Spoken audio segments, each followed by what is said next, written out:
There is a taste in here that you cannot find in other vegetables. And the more you eat, the more it's become tasty and you keep on, asking for it. What this farmer in Hawaii is talking about is not a vegetable, it's a tree. And while Vicky Domingo says it has an unusual flavor, there's more to this tree than meets the taste buds. You keep on eating and eating and you can feel your body is more energetic, more healthy, and you can see the difference. You're not dropping, you keep on, just so active. You have to remove one by one like this. Domingo says she has grown this tree on her farm for more than 25 years. She harvests moringa twice a week all year round.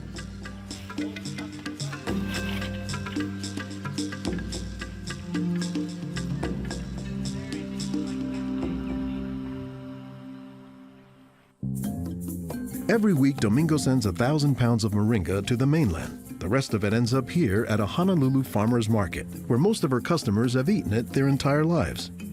Well, in the Philippines, it's a third country. In other words, not a rich country.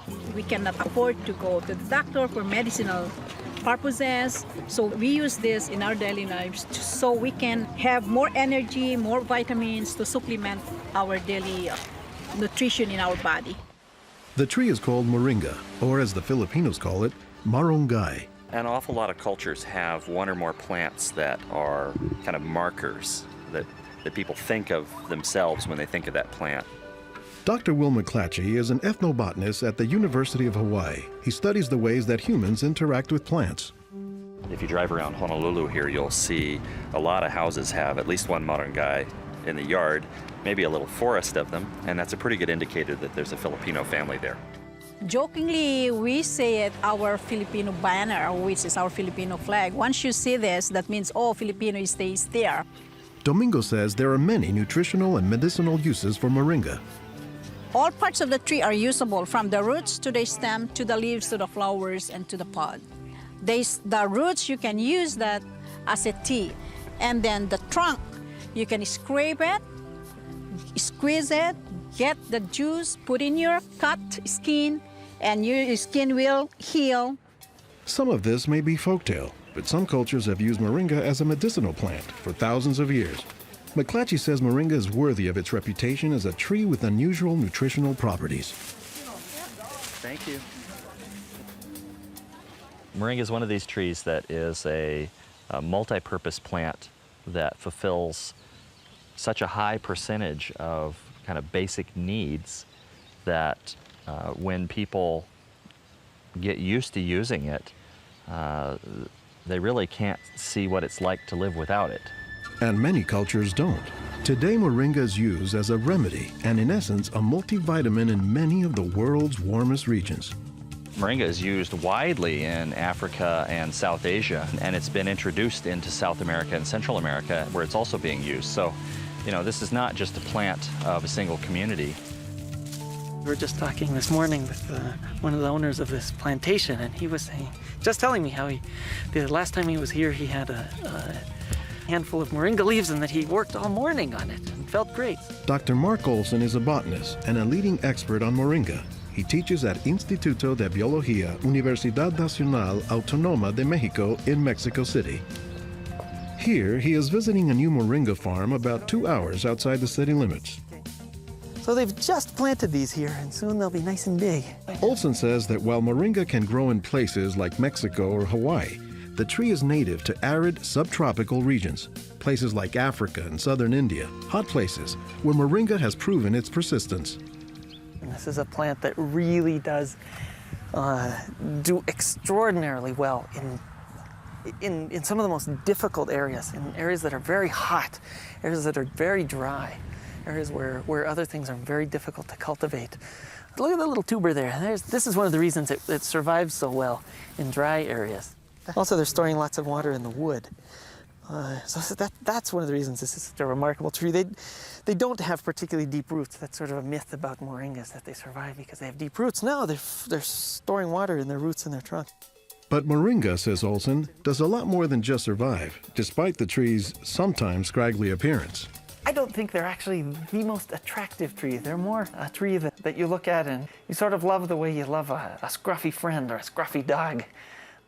Because the branches sort of splay here and there, and they get burdened down with huge quantities of fruits on them. And that's actually what makes the tree so remarkable, is that it's such a generous tree. And that's because people have found multiple uses for so much of the tree, including its seeds. They're full of oil. You press the seeds, and then this wonderful aromatic oil comes oozing out, which you can use for cooking, you can use for cosmetics or lubrication or whatever.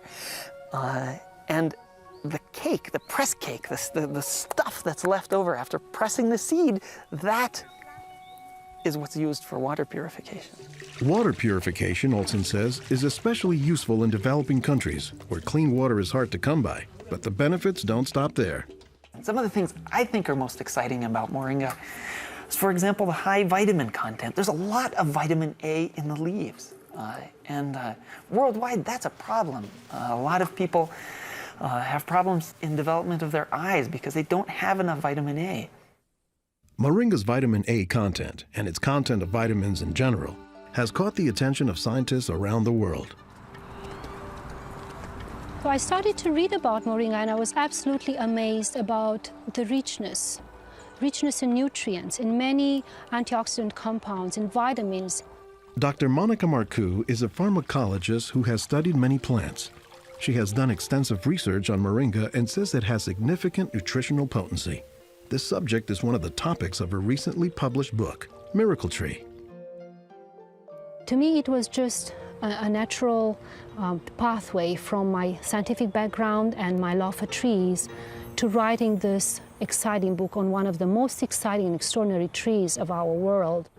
Marcoux spends much of her time looking at trees and plants, both as a pharmacologist and as an artist. While Marcoux, the nature photographer, is grabbing shots of plants, Marcoux, the pharmacologist, says she has a bigger concern. We are having an epidemic of cancer and cardiovascular diseases and many other chronic diseases. It's because we basically do not eat what we are supposed to eat. Most of the plants are famous for a particular type of nutrient, like for instance, the orange or the lemon is famous for a high content of vitamin C. The spinach, for instance, on the other hand, is famous for its iron content. Moringa is very unusual because this single plant contains a wide variety of nutrients, but also in quite very high amounts. Marcoux says this concentration of nutrients combined with low calories and low sodium content makes moringa an ideal energy food or supplement that can help offset the typically unhealthy Western diet. Many of the Westerners are also deficient in antioxidant and anti-aging substances that are mostly found in plants. Antioxidants, according to the National Institutes of Health, protect the body's cells and may prevent cancer. And Marcoux says moringa is a treasure trove of antioxidants that happen to work hand in hand. Antioxidant substances and antioxidant vitamins work together in the body. For instance, it's known that selenium works better in the presence of vitamin E. Moringa has high amounts of selenium and has also vitamin E. While many plants contain antioxidants, Dr. McClatchy says that moringa is also high in the nutrients we usually associate with meat. Moringa is well known for being a good source of leafy green vegetable protein. And you don't get a lot of protein out of many vegetable foods other than like beans and things like that. So getting it out of the leaves is really a big deal. And while there are a few other plants like soy that are protein rich, Olson says moringa is special. I have a lot of food allergies. I'm allergic to wheat, I'm allergic to eggs. Soy tends to be a fairly highly allergenic food. It causes allergies easily in many people. We think that this is because of the form that some of the proteins are in soy. They're apparently in a form that's very simple and fairly easy for the body to assimilate in moringa.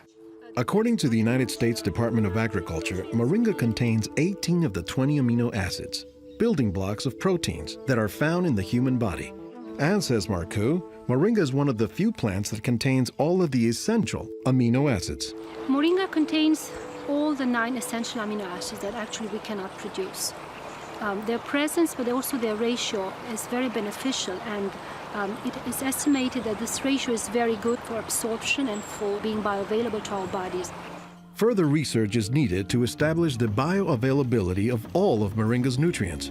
But in some places, scientific studies may be too long a pursuit and take a back seat to a harsh reality. In most of sub-Saharan Africa, any baby has a 20% chance of dying before he reaches the age of 5. In some countries, up to 40%. And even those who survive past the age of 5, up to half or more will suffer from malnourished physical and mental development. C'est des lésions de malnutrition. These are lesions caused by malnutrition around the neck and around the waist. They are dry now, but will become permanent scars.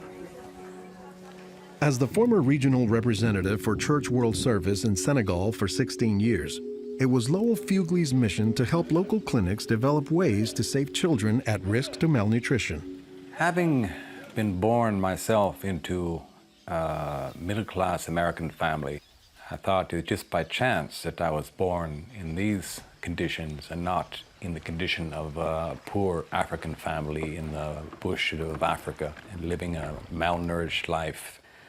And so I have a certain obligation to share what I received. In his quest to combat malnutrition, Fugley came across moringa in the late 1990s. It contains more vitamins and minerals in various combinations than you find in any other possible vegetable. And I thought to myself, if this source of nutrition could be made available at the village level, then this could be a very effective tool in preventing malnutrition. What Fugley says he didn't know at the time was that the Senegalese people were already familiar with moringa. It was only through a Peace Corps volunteer working in forestry who told me that, oh, moringa is already growing in Senegal. Not only was it growing, the people had been using it for generations, only they didn't refer to it as moringa. They called it nebedai, which Fugley suspects comes from the English words never die, after the tree's resilience. I ask any Senegalese, do you know the nebedai tree? Oh, yes, my mother makes a sauce from the leaves of this tree. We call it mboum. Every Senegalese knew this tree. The problem, says Fugley, was that it was prepared and used in ways that diminish moringa's nutritive contents. They boil the leaves too long, they throw out the water that is boiled in and where many of the vitamins are located, and so they lose a lot of the benefits that the leaves could provide. So Fugley went to work, both planting moringa trees and, more importantly, educating healthcare workers on how moringa can help stave off malnutrition. Regarde tonton. Regarde celui-là. Regarde tonton. Tu as vu? Non, non, celui-là même. Pour le moringa, I was trained in 1998, and right away we saw the virtues of using moringa because of its very high nutritional value. So we began using it right away on an experimental basis. après la formation, con le moringa.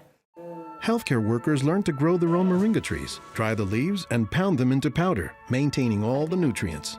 Nursing mothers were taught to add a spoonful of moringa to their food morning, day, and night to increase their milk production. They were also told to add moringa to all of their family's meals. When we introduced this tree in Senegal, or uses of the tree and different ways of using it, the reactions of the people there was that, well, this is our tree. You know, you're just adding on what we know already. As people changed their habits, Fugley says the results were clear, especially among children. They'll look happier, they'll have more energy, they'll smile. When they came to the clinic, limp, eyes drooping, no energy, and within 3 weeks, you see them bigger, healthier, and smiling. La récupération avec le moringa a été beaucoup plus rapide. We observed that it was much, much more effective than the classic system we had been using, which was based on imported and costly products, such as milk powder, sugar, and vegetable oil. With moringa, people can go into town and find it themselves. Et on l'a, même des fois sans un sou.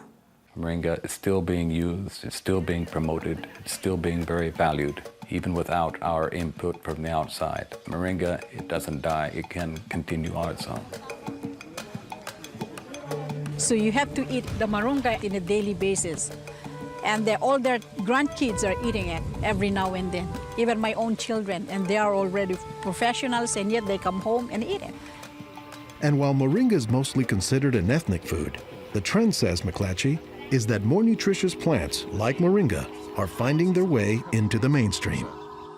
Our diets are pretty bad, although they are improving. But one of the reasons they're improving is because we're starting to adopt more and more of these kinds of plants. I've been in villages where the only trees that survive and grow well are Moringa Oléiféra, which is really amazing when you consider how many useful things the tree provides. Moringa it comes very close to being a perfect source of nutrients in terms of variety and concentration. So that is, I think, very unique about this moringa tree.